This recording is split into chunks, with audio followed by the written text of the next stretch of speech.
Hello, friends. Welcome back to another episode of Laban Tries to Explain the Bible. Let's start out with a little recap, because you got to know where you've been so you know where you're going. Session 1, we talked about God's good creation and how Adam and Eve sinned and they disobeyed God's one loving law, and that was not to eat of the tree of the knowledge of good and evil. And this sin infected everyone. So God chooses one man to start his plan of redeeming his fallen creation, that man being Abraham. And he promises to bless Abraham with many, many descendants. One of those descendants being Joseph. Joseph comes to be second in power in Egypt because he is given wisdom by God to know of things to come, like a famine, and he prepares Egypt for this famine. Egypt is the setting of the story that we're going to talk about next. And so we know the Israelites moved to Egypt because Joseph is second in command there. And we're left with some questions, like how is the Israelites' life in Egypt and how does God use them? This next book we're going to focus on, Exodus, answers a lot of these questions. And it focuses on the Israelites' life in Egypt and afterwards. All right, enough with the recap. Let's get down to business. So Exodus 1 starts off with the death of Joseph, and a new king rises to power in Egypt. And this new king doesn't know Joseph and doesn't know what he did for Egypt. And he sees the Israelite people as a threat.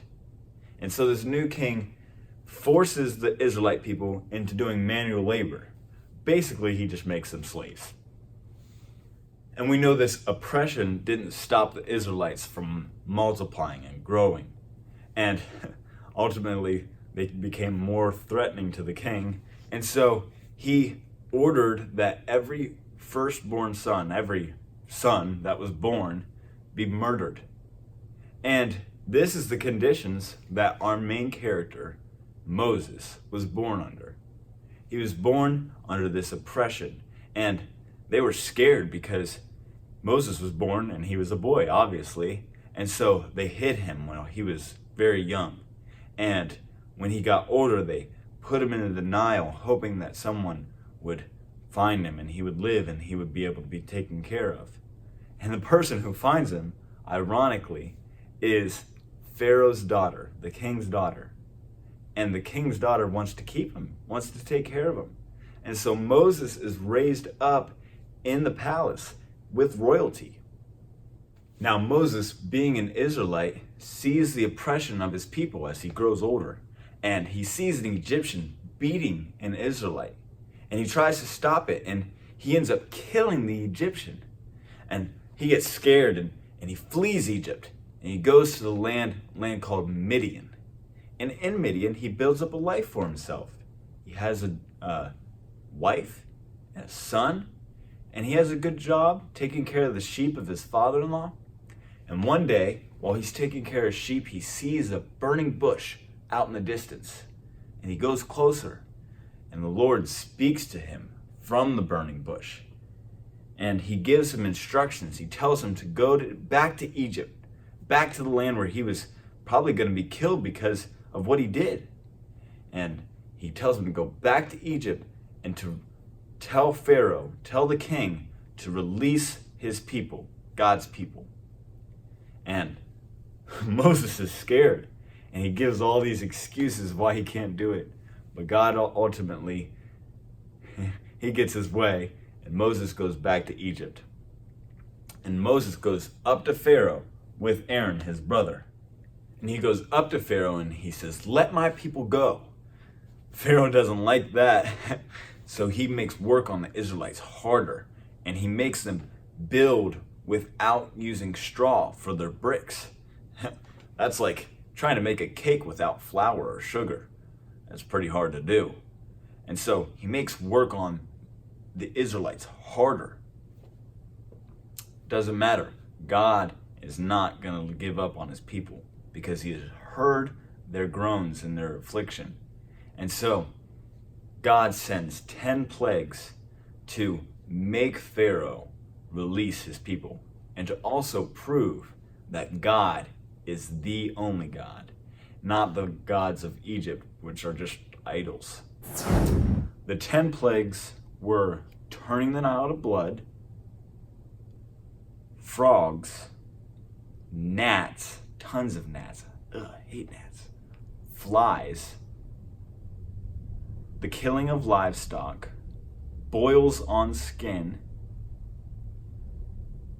hail, locusts, darkness, and the last one, the most important one, is the Passover. Now the Passover is when the spirit of death came through the whole land and killed every firstborn. The Israelites were spared if they sacrificed the lamb and put the lamb's blood on the doorpost of the house. And the spirit of death would pass over, hence the name Passover, would pass over the house. Now, Egypt was highly affected by this, and it made Pharaoh so angry, and he told him to get out and to leave and to take anything they wanted. He just wanted them out of the land of Egypt because he had had enough. This plague is a great picture of Jesus. Jesus is the Passover lamb. He is the lamb that spread his blood for us so that the spirit of death will pass over us and we will have new life with the Lord. And it's during this Passover festival that Jesus was crucified. And so this plague is very important, not just for Exodus, but for the whole Bible and for our lives today as Christians. So the Israelites leave Egypt and they're led by God to the Red Sea. And the Red Sea, they stay there for a little while, stay there for a grip. And Pharaoh, the king, changes his mind and he goes after them and he sends his army. And the Israelites get scared and they say to Moses, "Why did you take us out here to die?" But God tells Moses to split the Red Sea, and the Lord splits the Red Sea. And the Israelites walk through it safely. But the Egyptians, when they try to go through, the sea comes down on them and God saves the Israelites. Chapter 15 ends with Moses singing praises to God for what he has done, getting them out of Egypt, how they exited, hence the name Exodus, Egypt. So, read Exodus 1 through 15 and get excited. Tell your friends. It's just a good time of learning about God's word and what he's done in the past and what he's going to do for you in the future. And so if you have any questions, you can always contact me. I'm always here to answer them. I love you guys, and yeah.